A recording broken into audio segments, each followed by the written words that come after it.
লক্ষ্মী ঝাঁপি সিরিয়ালের আগামী পর্বে আমরা দেখতে পারবো ঝাঁপি দীপকে বলেন, কি করছোটা কি তুমি? তোমার বোধ বুদ্ধি লোপ পেয়েছে নাকি? এই তুমি বিদেশ থেকে পড়াশোনা করে এসেছো? এই তুমি ওপেন মাইন্ডেড? বোনের উপর দাদার কর্তৃত্ব ফলাতে গিয়ে তোমরা যেটা করছো সেটা ভাইলেন্স বলেই। কাসাইদের উপর রীতিমতো তোমরা মেন্টাল টর্চার করছো। দীপ বলেন, আমাকে না একদম বেশি জ্ঞান দিতে আসবে না ঝাঁপি। কাসাইয়ের দাদা হিসেবে এটা আমার জানা দায়িত্ব। ছেলেটা কি করে, কোথায় থাকে, ছেলেটা ভালো না খারাপ? ঝাঁপি বলেন, কাসাইদের ভালো মন্দ ওকে বুঝে নিতে দাও না। দীপ বলেন, সবাইকে না নিজের মতো চালাক ভাবিস না ঝাঁপি। কাসাই তোর মতো আখের ঘুষিয়ে নিতে পারবে না। তুই যেমন লোকের মাথায় পা দিয়ে দাঁড়াতে পারিস, সেটা কাসাই পারবে না। বরঞ্চ লোক ওর মাথা মুড়িয়ে খাবেই। তুই নিজে মানুষকে ইউজ করতে পারিস বলে কি ভাবছিস কাসাই ইউজ করতে পারবে? বরঞ্চ লোকে ওকে ইউজ করবেই। আমার জীবন তো যা ঘাটার ঘেটে গেছে। আমি চাই না আমার বোনের জীবনও আমার মতো ঘেটে যাক। আমি তো সেটা মেনে নেব না। ঝাঁপি বলেন, এত বড় কথা তুমি আমাকে বলতে পারলেই?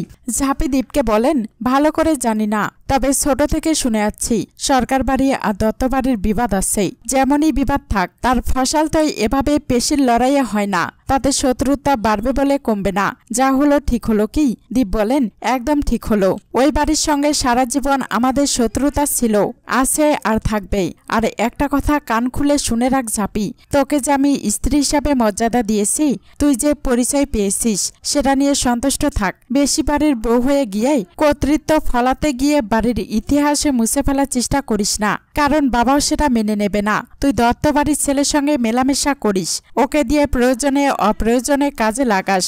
সেটা বাড়ির লোক মেনে নিয়েছে বলে এটা নয় যে তোর থেকে ইনস্পায়ার বাড়ির লোক তাকে আপন করে নেবে। আর সব বিষয় নাক গলাও, কেউ কিচ্ছু বলবে না, কিন্তু এই বিষয় নাক গলাবি না, ফল কিন্তু ভালো হবে না। ঝাঁপি বলেন, কিসের ঝামেলা গো তোমাদের? কি ইতিহাস, কিসের এত ইতিহাস? কি এমন ঝামেলা যে রক্তপাত অব্দি হয়ে যাচ্ছে?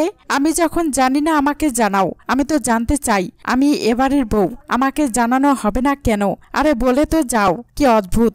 দীপ অজান্তাকে বলেন, মা কি শুরু করেছো বলো তো তুমি? আমার মান সম্মান কিচ্ছু রাখবে না। অজান্তা বলেন, এমন করে কথা বলছিস কেন? আমি আবার কি করলাম? দীপ বলেন, বুঝতে পারলে না কি করলেই? বেশ, তাহলে আমি বলছি। ঝাঁপি ওই অ্যাওয়ার্ডে নমিনেটেড হয়েছে বলেই তুমি ইচ্ছা করে ওকে ধাক্কা মেরে ফেলে দিলেই যাতে ওই অ্যাওয়ার্ড ফাংশনে যেতে না পারে। সীমাসি। অজান্তা বলেন, কি বলছিস তুই?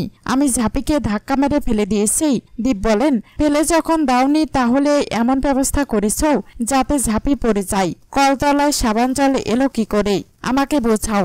এত ইনসিকিউরিটি তুমি? তোমাদের এই ছুটকো ইনসিকিউরিটি সামলাতে সামলাতে আমি ক্লান্ত হয়ে পড়ছি মা। অজান্তা বলেন,